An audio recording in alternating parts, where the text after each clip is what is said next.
Marami ang nagulat sa naging episode ng Batang Quiapo nitong araw ng Lunes, November 25 matapos sabay-sabay na nawala ang mga bagong pasok pa lamang na karakter sa katauhan nina William Martinez bilang si Reggie, Anjo Iliana bilang si Michael, Ariel Villasanta bilang si Derek at ang naging kontrobersyal na aktres na nauna nang napabalitang tanggal na sa Batang Quiapo na si Barbie Imperial bilang si Tisay.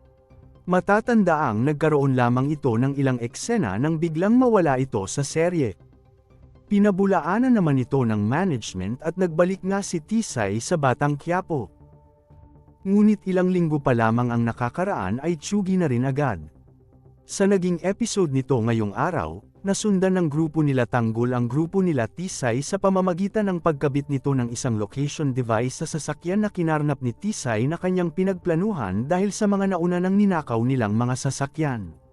Dito na nila natunto ng hideout ng grupo kung saan nagkaroon ng matinding bakbakan sa magkabilang panig. Magkasunod na pinaputukan ni Tanggol sina Michael, Derek at Reggie habang si Tisay naman ay tinamaan ni Divina habang nakikipaglaban ito kay Madonna. Tila mag-iiba na naman ang takbo ng kwento ng Batang Quiapo dahil sa pagkawala ng grupo nila Tisay. Sabi nga ng ating bidang si Tanggol na walang direktang kwento ang Batang Quiapo kaya naman pwede nitong ibahin ang takbo ng kwento kahit anong oras niya gusto.